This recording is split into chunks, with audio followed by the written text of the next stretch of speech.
Help!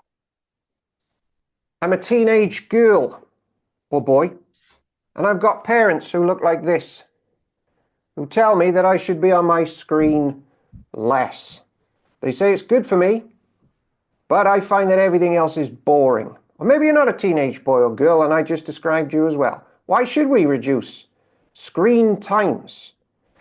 Because everything is boring compared to a smartphone, apparently.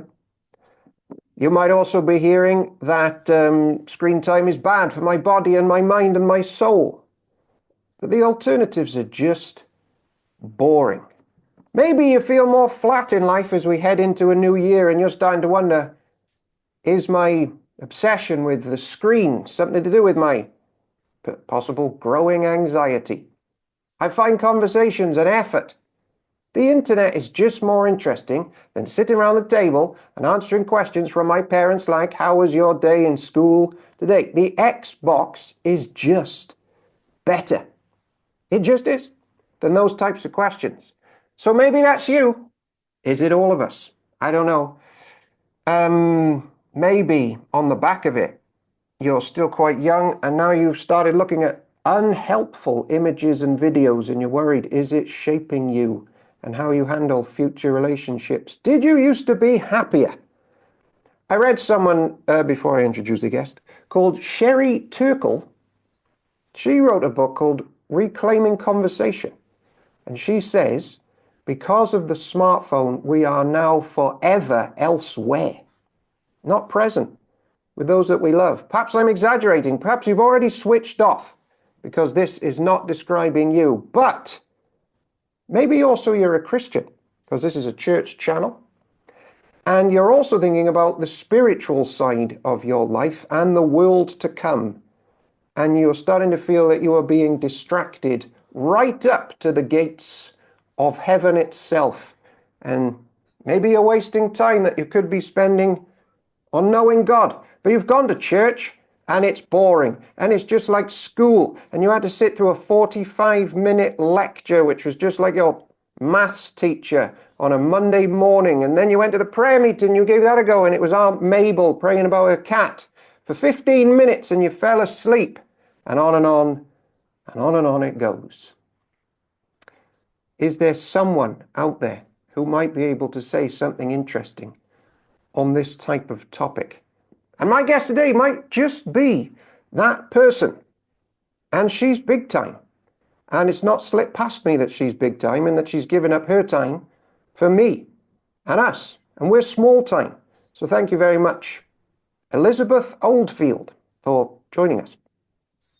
Thank you, Owen. And first of all, I want to say there's no big time and small time in the kingdom of God, and I reject your logic. Thank you. Have you ever chat GPT'd yourself? Because I did. No, that sounds terrifying. Right, so here's what it said.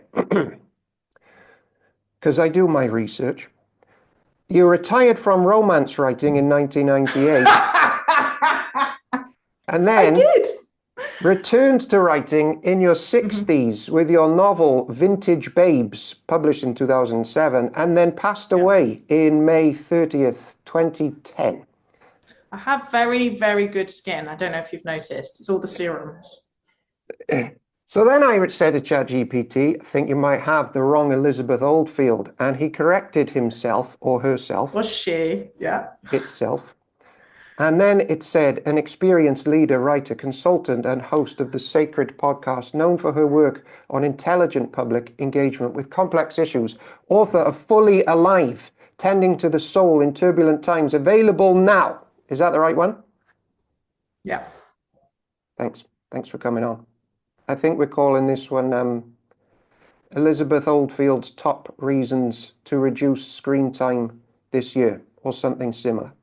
And you've written on this and spoken on it, I think, wonderfully in several occasions. But there's a few things we need to clear up before I hand over to you to talk about reduced screen time. Are all screen times equal, or are we going to talk about why too much social media might be bad? Or are we doing like all screens? What do you think? I think we need to disambiguate it a bit. the rule of thumb that we find very useful, and I'm going to come back to this a lot, is a book by Andy Crouch, which is called The Tech-Wise Family. And he does a lot of engaging around, particularly in family settings, parents and young people, although I think the principles apply just as well, whatever your kind of demographic group is. Given that probably most of us can't avoid the use of screens entirely, like we're literally talking through a screen, and this is going to be a video that people will watch, and hopefully it's fruitful, right? And builds people up and challenges them. I think we've all experienced receiving what feels like healthy messages through video, even through social media. But he talks about purposefulness. If we're going to be using screens, it needs to be purposeful. And ideally, in family settings, the shorthand we use, we have quite young children, is we try and use screens together and for a purpose, not alone and aimlessly. And I think that as a rubric for kind of healthy versus possibly unhealthy use of screens has been really, really a nice shorthand for us. And obviously some things cut across that, but you kind of have a criteria that you can assess it by. And so I use social media sometimes more than I should, but I'm really trying to limit it.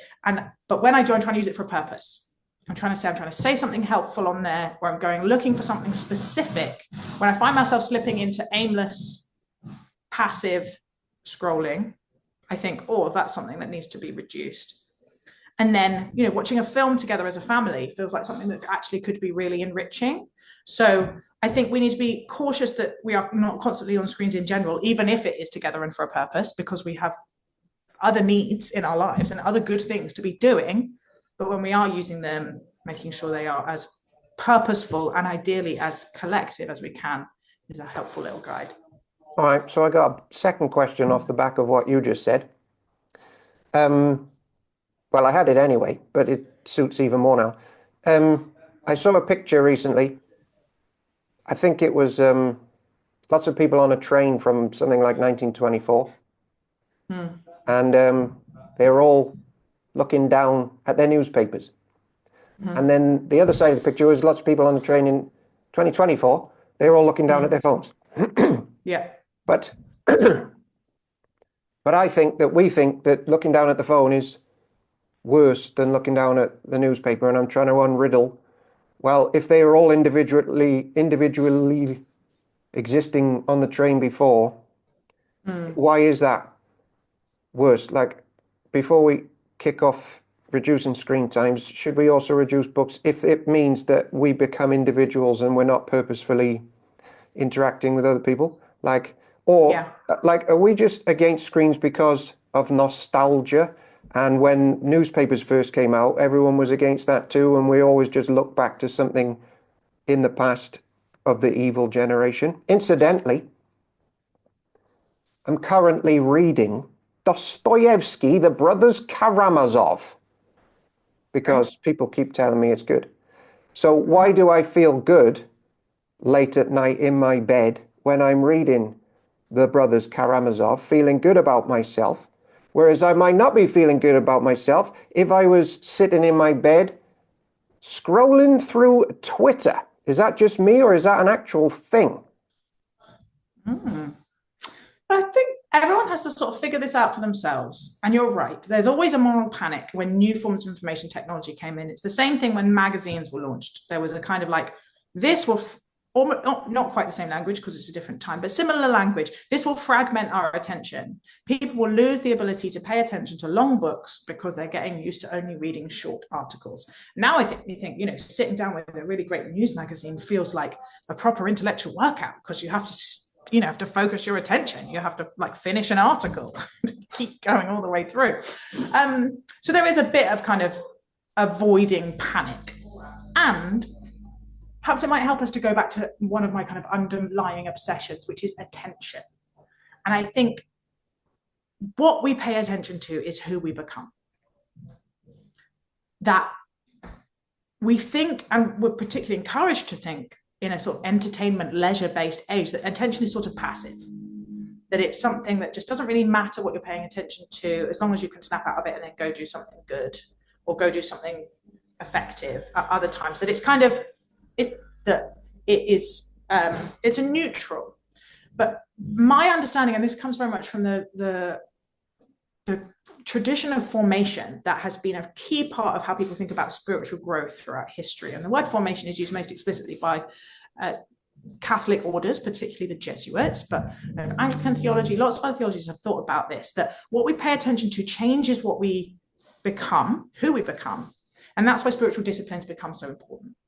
That these disciplines that have been used by different bits of the church throughout centuries across history are paying attention to the text, paying attention to the scriptures, paying attention in prayer, settling our minds, being able to sit in stillness and silence and contemplation, fasting, all of these ways that we are trying to keep ourselves present to God, our attention training technologies, you might say. And so is the phone, and so are books. But my gut instinct with books is that because they are long form, they fracture our attention less than this very bitty, interlinked, hyper-connected, constantly evolving world that we fall into when we're reading internet news sources or entertainment sources, or particularly social media. That requires us to pay attention, which is a really good skill when you want to pay attention to the Bible also. But just in and of itself, this long form story, they can teach us how to be empathetic. They can help us understand other people's world. They can bring us into an imaginative world, which I think largely in general forms us in a good direction. Whereas the bitty, disconnected, sociologists talk of context collapse, pieces of information yanked out of their original audience, intention, and context, fire hosed into our faces. In terms of attention training and formation, just seems, and I can only really say, I see in myself the formative power that tends to be away from the good rather than towards it. Yeah, and I've got two little boys, and I've noticed, and maybe these studies have yet to be proven, that on top of what you're saying as well, like just a mere screen, if they have screens in the morning,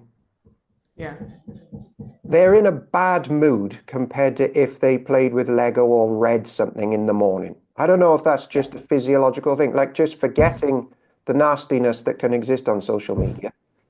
Screen, and maybe it's the light or something, seems to put people in a worse mood. I don't know. Yeah, it's not just the light. I mean, my kids are the same, right? Even if like I'm working on a screen, they come in from school, the few minutes, and it's longer than it should be, that it takes me to transition, because I'm freelance and working from home. If my screen with something really boring on it, like an email, is open in the room, that's like a magnet.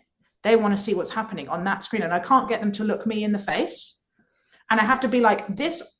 And that, when we think about idolatry, it's like things that pull our attention towards them. And honestly, I do think that there is a sort of idolatry-like effect of any screen. And that is, it's not just the light. It's because global corporations full of very smart people have figured out how attention works. They have looked at all the psychological studies. They have looked at what it is that we get excited by, interested in, drawn into, and then they have amplified all those things as hard as they possibly can. Conflict, moving images, like flashing lights, sex, newness, things that make us feel like we might, like attractive people, products that look like they make us feel better. So there are all these deep psychological processes, the sort of dark and light of the human soul, which I believe the Christian tradition speaks to so wisely and so well, is being weaponized against us by people who have no real incentives except to make money. Yeah, scary. I got a clever friend who says also the eyes aren't designed to be constantly looking at something scrolling up and down, and it really can mess with your brain. Yeah. So can we have some reasons why maybe reduced screen time or social media time might be advisable as we head into a new year, please? Yeah. So I always want to do something that can feel a bit heavy and dark, but is very powerful, I think, which is to get people to imagine their funeral. we don't know how long we've got, right? Every day is a gift. One of the prayers we pray in our little intentional community is, teach us, dear Lord, to number our days that we may apply our heart unto wisdom. Satisfy us early with thy mercy that we may rejoice and be glad all of our days. And so that, like, every day is a gift. We do not know how long we have. At some point, someone's going to stand up at our funeral and say, this is like, in 12 minutes, I'm going to summarize this person's character. And so one of the things I try and do is go, God, what do I want people to say about me when I die? And therefore, what choices do I need to make in order to make that more likely? And often that is like long-term commitments to things over time. I want people to say that she loved Jesus, she was loving, she was free, she was brave, she was kind, right? The fruit of the Spirit, which are tiny and shriveled in me often, were like lush. And in order to do that, what do I need? I probably don't need back-to-back Netflix series and 3 hours a day scrolling through Instagram. Those things, they're quite nice. I don't think we should be too hard on ourselves. Like, sometimes my brain is completely overtired and I do want to watch an episode of Colin from Accounts. And I don't think that's a terrible thing that I should be too worried about. Colin from Accounts? Colin from Accounts is just, it's like a silly Australian comedy show. I've never heard of it. It might be slightly too risque for some of your audience. It's not. But the thing, like, what does it take to become braver, right? It becomes rooting myself in the love of God. It becomes knowing that I don't have to prove anything to anyone. It requires knowing that I'm safe and that I can take risks and that life can be an adventure and that I don't have to protect myself. And that requires putting my roots down deep into this story, right? And that requires deciding to get up early and spend some time with love with a capital L. Or if I can't do that, snatching a few minutes at lunchtime or whatever it is. And so there is both the fact that a lot of the ways we use our screens are actively unhealthy for us. And then there is what economists might call an opportunity cost. Even if what you're doing on the screen is fine, that bit of time is not being used for something else. Mm-hmm. And actually, even to pivot away from the more explicitly spiritual, I think everything is spiritual, but more explicitly spiritual, it's like, do I feel better after an hour's rollerblading around the park with my friend, or making a beautiful meal, or listening to a piece of music in full, rather than like random skipping around tracks for some AI curated playlist, or playing a board game with my children, which honestly I sometimes find quite boring and I have to make myself stay and do with my phone off. Looking at those two activities, which one is actually going to help me become more the kind of person I want to be? Which one actually gives me more joy, not just short-term dopamine pleasure hits? It's almost never the screen, right? If we're honest. And keeping that truth up front and taking it seriously. And then I've got no discipline, so I need loads of structures. I need loads of scaffolding. Like, my kids hide my phone for 24 hours on Sabbath because I have no discipline, right? We have these community structures in our house that really help us. I have blockers on everything. I like schedule time in advance for joyful things, because otherwise we're on like a piece of elastic and we'll end up passively, aimlessly, lonelily scrolling. I had roller skates for Christmas. Give it a go. It's harder than it looks. And we've got 2 dogs. Nice. And when we're out, no one wants to go. Yeah, of course. But when we're out, everybody is glad we're out. Yeah.